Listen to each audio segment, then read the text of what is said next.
Hai, senang sekali ketemu sama Anda. Gimana kabar Anda hari ini? Hendrik Ronald di sini pengen menyapa Anda. Dan hari ini kita pengen ngobrol tentang sesuatu yang seru, yaitu bagaimana cara mengatasi keuangan di masa sulit. Video ini direkam memang di masa-masa yang sangat sulit, yaitu di masa COVID-19. Tapi kapanpun Anda nonton video ini, saya rasa pasti relevan. Karena kapanpun, dimanapun, akan selalu ada masa-masa sulit gitu ya. Mungkin orang lain sedang makmur-makmurnya, tapi saya nggak tahu bagaimana dengan keadaan Anda. Tapi apapun keadaan Anda sekarang, tetap kuat, kita akan atasi bersama-sama. Masalah keuangan adalah salah satu masalah yang paling pelik.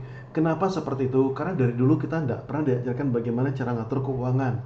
Dari dulu kita ketika di sekolah kan kita belajar macam-macam. Kita belajar IPA, kita belajar IPS, kita belajar matematika, kita belajar bahasa Indonesia. Tapi ilmu-ilmu yang benar-benar penting, ilmu-ilmu what really matters, yaitu tentang bagaimana cara kita mengatasi keuangan, kita malah nggak dapat. Kita habiskan waktu untuk sekolah gitu ya. Mungkin dari umur kita 6 tahun sampai umur kita 22 tahun mungkin ya. Jadi sekitar 16 tahun kita habiskan waktu kita untuk belajar, tapi kita tidak belajar sesuatu yang benar-benar penting. Jadi sisanya yang 30 tahun, 40 tahun kita harus cari duit, kita tuh harus mulai dari nol lagi. Dan ini adalah satu fakta yang sangat menyakitkan gitu ya. Nah, itu makanya penting banget kita sekarang belajar gitu ya. Luangkan waktu untuk Anda sebentar, betul sungguh-sungguh belajar bagaimana caranya ngatur keuangan. Karena kalau keuangan tidak beres, ada banyak aja masalah. Kesehatan sudah pasti menurun ya. Hubungan sama keluarga pasti terpengaruh. Hubungan sama anak, hubungan sama istri pasti terpengaruh.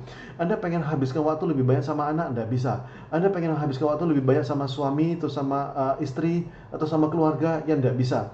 Anda pengen lebih banyak habiskan waktu untuk Tuhan, tidak bisa. Anda pengen nyumbang, tidak bisa. Anda pengen ngasih yang terbaik, tidak bisa. Anda pengen senang-senang nggak bisa. Dan itu makanya penting banget kita ngebahas tentang ini gitu ya. Kalau masalah yang satu ini selesai, maka besar kemungkinan masalahnya jauh lebih gampang selesainya gitu ya. Bukannya saya bilang nggak ada masalah lain, nggak, tapi jauh lebih gampang selesainya. Masalah kesehatan jauh lebih gampang selesai kalau misalnya kita punya duit, betul toh? Masalah sama keluarga gitu ya, kita juga punya lebih banyak waktu sama anak, lebih banyak waktu sama suami atau sama istri gitu ya, akan jauh lebih gampang ketika masalah keuangan ini selesai, oke? Dan gini, nggak semua orang bisa punya penghasilan banyak, oke? Video ini saya buat untuk orang dengan pendapatan berapa saja. Jadi kalaupun pendapatan Anda misalnya 1 juta, 2 juta, 3 juta, ataupun pendapatan Anda 100 juta, atau misalnya 3M sebulan gitu ya, atau 300M sebulan, berapapun pendapatan Anda, mari kita belajar untuk bagaimana cara mengatur keuangannya. Tentu saja makin sedikit uangnya, harus semakin ketat mengaturnya, yes. Nah, mari kita belajar sama-sama tentang bagaimana cara ngatur keuangan. Nah, eh, pelajaran pertama yaitu banyak orang berusaha mengatur semuanya. Kenapa kita pusing dengan masalah keuangan? Karena semuanya mau kita pikirin. Hutang mau kita pikirin, soal anak mau masuk sekolah mau kita pikirin, terus misalnya untuk makan apa hari ini mau kita pikirin. Terus juga kita masih harus mikir bagaimana cara naikkan pendapatan, gimana caranya supaya bisnis bisa jalan, dan sudah pasti mau mati rasanya gitu ya. Nah, itu makanya jangan telan semua masalah sendiri. Anda harus membagi-bagi masalah ini. Sama seperti presiden kita. Presiden itu tidak bisa kerja sendiri. Kalau presiden harus ngatasi semua sendiri, presiden juga mati. Itu makanya presiden juga punya banyak asisten. Misalnya ada asisten di bidang kelautan, menteri kelautan misalnya. Ada menteri perumahan rakyat, ada menteri perhubungan. Nah, sama. Kita juga harus bisa membagi. Paling penting adalah ada dua. Sebenarnya masalah keuangan itu kan cuma dua doang, pemasukan sama pendapatan, betul toh? Gimana cara ngatasi masalah keuangan? Pemasukan harus tambah banyak, pengeluaran harus makin sedikit gitu ya. Kan cuma dua ini doang. Nah, ketika Anda mau ini, ketika kita mau menyelesaikan masalah ini, maka saran saya adalah bagi-bagi. Siapa yang fokus di bagian pemasukan, siapa yang fokus di bagian pengeluaran. Harus dibagi dulu. Misalnya, Anda misalnya sebagai kepala keluarga, entah Anda wanita atau pria terserah gitu ya. Anda misalnya lebih cocok di bagian pemasukan. Anda lebih, saya tuh suruh ngurus kayak gini saya pusing gitu ya. Suruh ngurus hutang-hutang, suruh ngurus pengeluaran, makan apa ini saya pusing. Ya sudah, Anda fokus bagaimana caranya supaya pemasukan bisa banyak. Bagaimana caranya supaya produksi bisa nambah gitu ya. Saya sendiri, saya lebih suka ngurus pemasukan daripada pengeluaran, oke? Bukannya saya tidak bisa ngurus pengeluaran, cuma saya lebih senang di situ gitu ya. Nah, sekarang bagaimana dengan pasangan Anda? Pasangan Anda sukanya kemana gitu loh. Kalau misalnya pasangan Anda lebih suka berhemat, nah maka biarkan dia mengatur pengeluaran gitu ya. Jadi tidak usah gengsi. Kalau misalnya Anda misalnya cowok gitu ya, saya misalnya cowok gitu, tapi saya lebih suka misalnya di bagian pengeluaran gitu. Ya sudah, tidak apa-apa, Anda fokus di bagian itu. Anda fokus bagaimana caranya supaya pengeluaran bisa lebih baik. Tidak ada pekerjaan yang lebih maco, tidak ada. Tidak ada pekerjaan yang lebih jantan, tidak ada gitu ya. Tidak ada misalnya, aduh, aku lebih suka, misalnya Anda seorang ibu rumah tangga, tapi Anda bilang, masa saya yang ngurus pemasukan sih, tidak enak sama suamiku. Tidak ada cerita kayak gitu. Spesialis masing-masing itu di mana gitu ya. Kalau memang spesialis Anda adalah spesialis pemasukan, fokus di sana. Jadi bagian hadapin hutang, bagian hadapin debt collector, bagian semua itu kasih sama istri, kasih sama suami Anda. Kalau misalnya memang Anda fokus di sana, fokuslah gitu. Dan kalau misalnya Anda memang ahli di bidang penghematan, aku nih gampang bagiku misalnya, bagi Anda misalnya, saya pemasukan tuh, pengeluaran tuh harusnya seperti apa sih, makan tuh harusnya seperti apa sih supaya hemat. Bagi saya tuh gampang banget. Nah, kalau memang bagi Anda itu gampang banget, ambil itu jadi bagian Anda, jangan kasih ke orang lain, oke? Nah, bagaimana kalau misalnya Anda bilang, Pak, saya tuh single parent, Pak, gitu ya. Nggak ada masalah, Anda single parent, Anda coba cari siapa anak di antara anak Anda yang kira-kira bisa dikasih tanggung jawab, setidaknya untuk mengatur pengeluaran lah, gitu ya.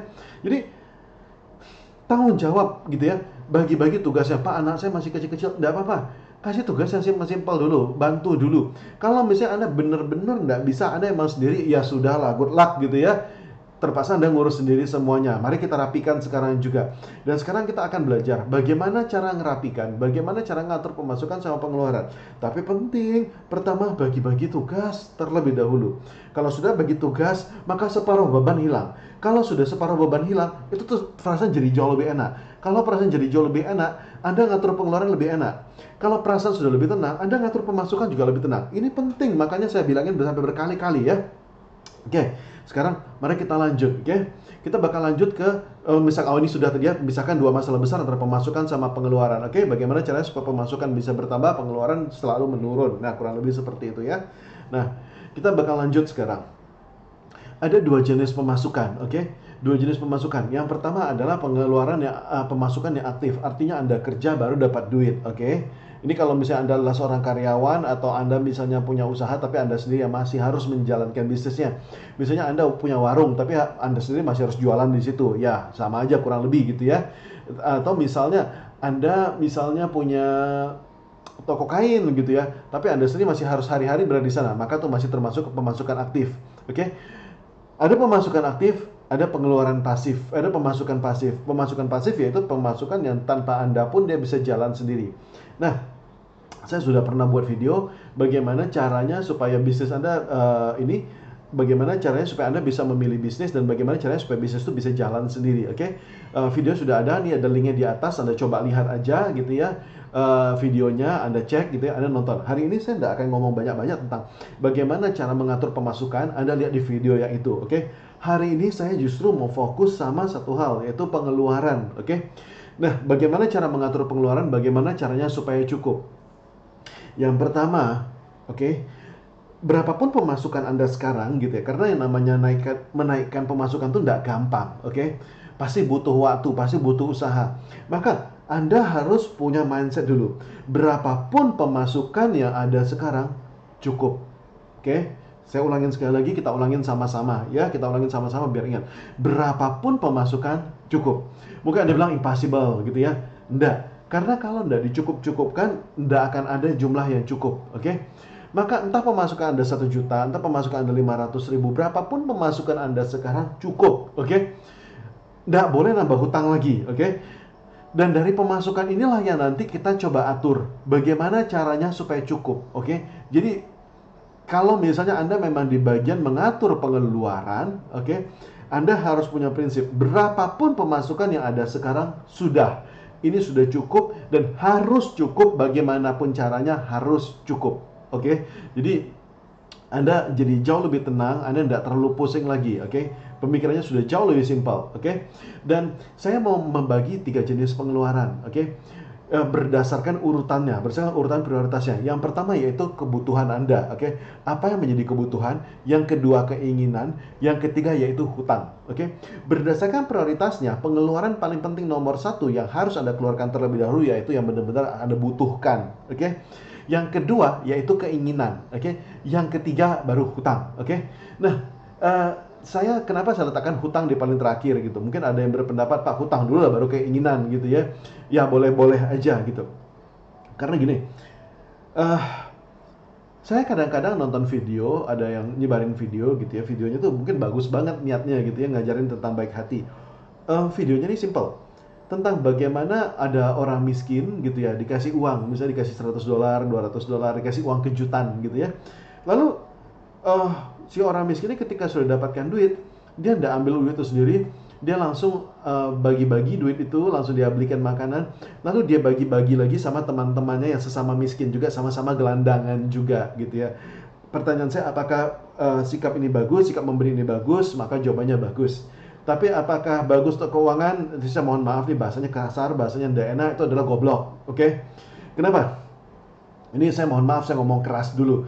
Karena begini, orang pertama yang harus Anda selamatkan adalah Anda sendiri. Kalau hari ini Anda cuma merasa bahwa ya saya punya uang, tapi harus tuh pengen saya habiskan langsung untuk teman-teman saya, nolongin teman-teman saya juga, matilah Anda gitu ya. Sama seperti kita naik pesawat, orang pertama yang kalau terjadi apa-apa yang kita tolong adalah diri kita sendiri. Anda dulu yang Anda tolong, baru anak Anda, baru orang lain gitu ya. Jadi kalau misalnya Anda ada gelandangan, dikasih uang $200 dan uang itu terus langsung dihabiskan sama dia, maka besok dia pasti lapar lagi, sudah pasti. Tapi kalau misalnya dia beli makanan seadanya, uang itu dia pakai untuk sedikit membeli modal, untuk sedikit menjual barang sesuatu, maka besok-besok dia masih bisa hidup. Dia tidak harus minta-minta lagi. Dia tidak harus lagi nolongin orang lagi. Maka nolongin orang boleh, tapi belakangan. Bayar hutang boleh, tapi belakangan. Oke? Yang harus pertama Anda tolong adalah keluarga Anda dulu. Jangan sampai uang sudah keluar semua untuk orang lain semua. Anda bayar listrik, bayar apa segala macam, Anda bayar hutang gitu ya, Anda bisa oke lah, tenang lah, hutang sudah terbayar. Tapi anak Anda tidak makan dan akhirnya Anda harus hutang lagi. Jangan, oke? Hutang paling belakangan, oke? Sekali lagi saya bilang hutang paling belakangan, oke? Nah, ini makanya gini kan, ini bagi yang ngurus pemasukan bakal bilang bahwa madu cilaka gini ya, tapi enggak apa-apa. Saya bakal ngajarkan bagaimana cara bayar hutangnya. Bukan hutang nggak dibayar, hutang tetap dibayar. Saya nggak bilang Anda suruh kabur, oke? Tapi ada urutan-urutannya, oke? Yang pertama adalah kebutuhan, oke? Kebutuhan yang paling utama itu apa? Sudah pasti makan, oke? Kalau Anda nggak makan, Anda nggak bisa, gitu ya. Lalu misalnya untuk sewa rumah, gitu ya. Makan, sewa rumah ini adalah kebutuhan primer, kebutuhan pokok, Anda selesaikan dulu. Kalau Anda nggak punya baju, ya pakai baju dulu, oke? Jadi makan, pangan, sana papannya sudah pasti, nomor satu ya. Yang kedua, pasti listrik sama air. Dan kalau bisa dihemat, ya dihemat, oke? Lalu yang berikutnya adalah uang sekolah atau uang pendidikan. Ini saya bukan cuma tulis uang sekolah, saya tulis juga uang pendidikan.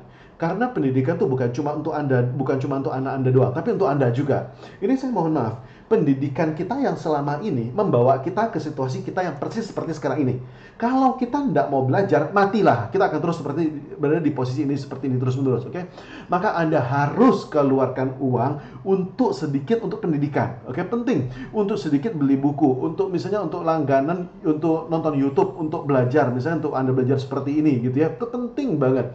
Jadi pendidikan sangat penting, dan itu makanya saya sarankan sama Anda subscribe channel saya, hidupkan notifikasinya, karena saya juga fokus mau bantu Anda bagaimana caranya supaya bisnis Anda lebih baik, keluarga Anda lebih baik. Maka subscribe, oke? Anda subscribe, Anda like, Anda tanya. Kalau Anda tidak jelas, tanya gitu ya.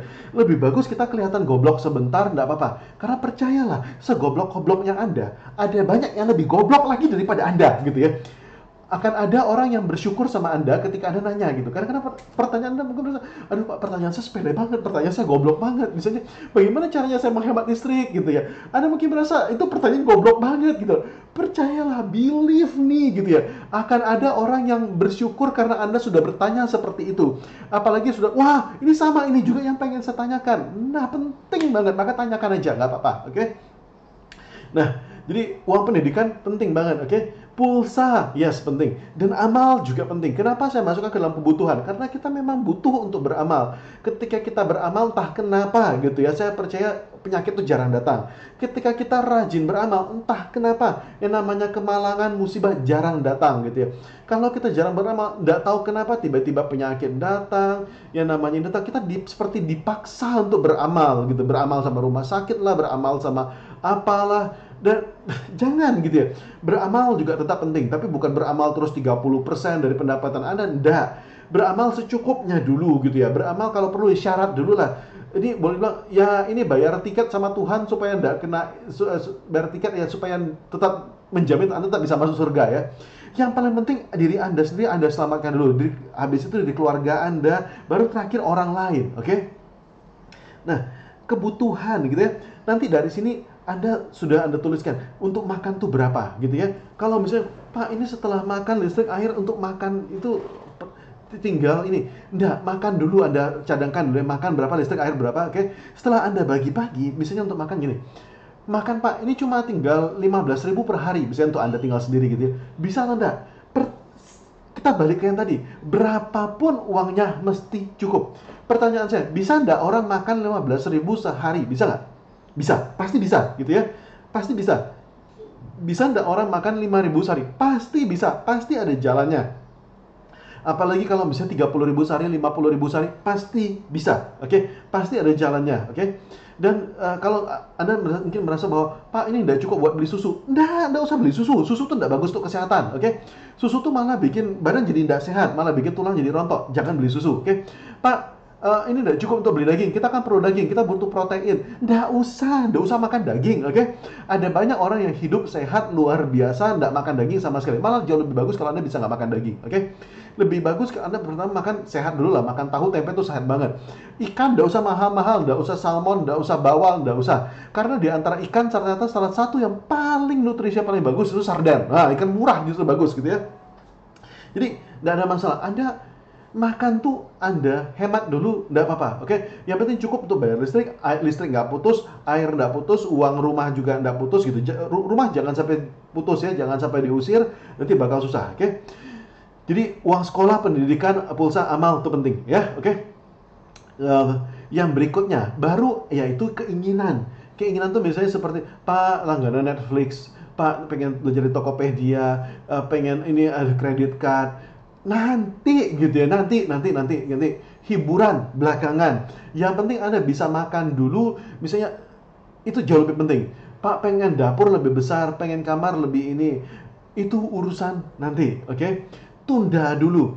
Belajar untuk menunda keinginan, oke? Belajar untuk bisa membedakan. Setiap kali Anda mau belajar, tanya, ini kebutuhan atau keinginan, oke? Kalau misalnya kebutuhan, oke. Kalau keinginan belakangan. Kalaupun Anda butuh gitu ya, ini ada kebutuhan.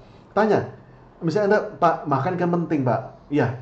Mana makanan yang kebutuhan, mana makanan yang keinginan. Makan salmon itu keinginan, oke? Makan nasi itu kebutuhan. Oke? Jadi dibedakan. Baru terakhir Anda bayar hutang-hutang Anda. Nah, penting untuk saya kasih tahu sama Anda gitu ya. Lebih bagus Anda minta, oke? Kalau misalnya uangnya kurang, lebih bagus Anda minta. Misalnya, aduh Pak, bener-bener gak ada uang lagi untuk beli nasi Pak. Bagus Anda minta. Pak, gak ada uang untuk bayar listrik. Lebih bagus Anda minta. Anda minta baik-baik. Saya mohon maaf, saya bulan ini gak bisa bayar listrik. Boleh gak ya, saya numpang listrik dulu sedikit gitu. Tapi jangan nambah hutang lagi gitu ya. Karena kalau nambah hutang lagi, pusingnya nggak habis-habis, oke? Jadi lebih bagus Anda minjem listrik doang, misalnya cuma untuk bola lampu doang, misalnya cuma untuk kipas angin, ya nggak apa-apa, rapopo gitu ya. Kalau perlu Anda bayar sedikit lah sama tetangga, nggak apa-apa, oke? Jadi jangan tambah hutang, cukup sudah. Lebih bagus Anda minta, Pak untuk uang sekolah nggak ada, lebih bagus Anda minta, oke? Minta tolong sama tetangga, minta tolong sama ini, sama saudara, minta dulu untuk sementara.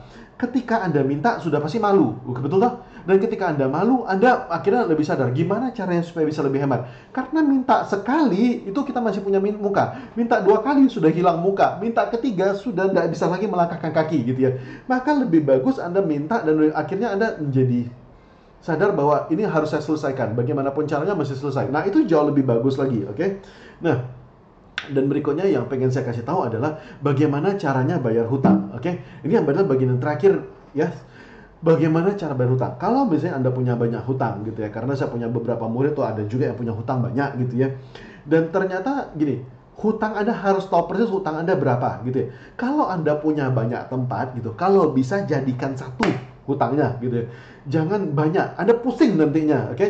Karena hutang tuh misalnya ini hutang ada banyak gitu ya. Cari hutang ini sama hutang ini belum tentu bunganya sama loh.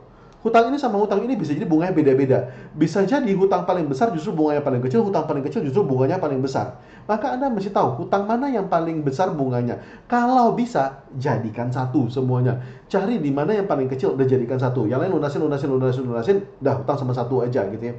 Karena bagaimanapun yang ngutangin juga kalau misalnya dia memang pengutang profesional ya, dia juga senang ketika Anda berutang sama dia. Tapi kalau misalnya Anda tidak bisa menyatukan hutang ini gitu ya, kalau misalnya memang terpaksa harus berhutang gitu ya, ini ada hutang gitu ya, ini tinggal 5 hutang jenis hutang yang tidak bisa Anda satukan, maka mana yang Anda bayar lebih dahulu? Yang Anda bayar lebih dahulu adalah yang paling kecil. Oke, mungkin Anda ngira bahwa saya gila gitu ya. Tapi gini, hutang besar atau kecil sama-sama ditagih. Dan kadang-kadang hutang yang kecil ditagihnya lebih galak daripada hutang yang besar. Oke? Jadi ketika Anda harus menghadapi satu debt collector sama 5 debt collector, bebannya beda. Satu debt collector aja sudah cukup mengganggu, apalagi 2, apalagi 3, atau apalagi sampai 5. Ini bakal ganggu jiwa Anda banget. Anda bakal merasa diancam, Anda nggak tenang, Anda lagi masa ini, terus ada diobrak-abrik gitu ya. Maka selesaikan dulu satu persatu. Kalau bisa, seperti saya bilang tadi, kalau bisa disatuin, kalau nggak bisa disatuin gimana? Bayar dulu yang paling kecil, bayar yang paling gampang dulu. Ketika satu sudah selesai, hutangnya nanti tinggal 4 doang, Anda akan merasa, udah debt collectornya tinggal 4, jauh lebih enak gitu. Anda jauh lebih semangat, Anda juga merasa bahwa ini sudah sukses, tinggal 4 lagi. Walaupun makin gede, nggak apa-apa. Anda pasti merasa bahwa, Pak, kalau hutang yang gede nggak saya selesaikan, nanti bunganya tambah gede. Nggak apa-apa gitu ya. Anda selesaikan dulu yang hutang yang paling kecil, oke. Habis itu, mana hutang kecil berikutnya? Selesaikan. Tinggal 3 hutang. Habis itu selesaikan, tinggal 2. Selesaikan. Wah, ini adalah hutang yang paling besar. Baru Anda fokus menyelesaikannya. Jauh lebih enak seperti itu. Nanti kalau Anda tinggal satu ini doang, Anda nanti bisa nego. Anda bisa nego misalnya nggak bayar bunganya, atau bisa bayar pokoknya saja, atau misalnya tenornya diperpanjang gitu ya. Jadi, fokus bayar hutang satu persatu. Oke? Anda punya banyak hutang, nggak ada masalah, tapi ingat, yang paling kecil diselesaikan lebih dulu, supaya Anda merasa, wah, saya sukses bayar hutang dan lebih tenang. Bayar sama hadapi debt collector juga jadi jauh lebih tenang. Oke? Nah, kurang lebih sekian dulu, oke? Saya harap ini bisa membantu, bisa sungguh-sungguh membantu. Saya buat video ini sungguh-sungguh buat Anda, dan saya benar-benar berharap video ini benar-benar bisa membantu Anda, oke? Nah, sekarang kita akan balik dari paling awal, saya akan summary-kan, saya akan inikan bagaimana cara mengatur keuangan di masa sulit, oke? Oke, yang pertama adalah jangan diurus semuanya, bagi-bagi masalahnya. Ada menteri pemasukan, ada menteri pengeluaran. Oke, Anda ngurus sendiri semuanya, Anda jadi gila. Oke, bagi-bagi tugasnya. Bagaimana caranya supaya pemasukan bisa tambah besar, satu orang fokus di sana. Bagaimana caranya supaya pengeluaran bisa tambah kecil. Oke, ingat, tidak ada kerja yang lebih maco, tidak ada kerja yang lebih lembek. Anda suka yang mana, handle yang itu, oke? Anda suka ngatur pemasukan, Anda ngurus itu. Kalau Anda suka ngurus pengeluaran, Anda ngurus itu, oke? Dan tadi pemasukan ada 2, ada jenis pemasukan yang aktif, oke? Ada pemasukan yang passive income juga. Lebih bagus pemasukan pasifnya lebih banyak, oke? Nah, tadi saya sudah kasih link videonya, dan kita belajar tentang pengeluaran.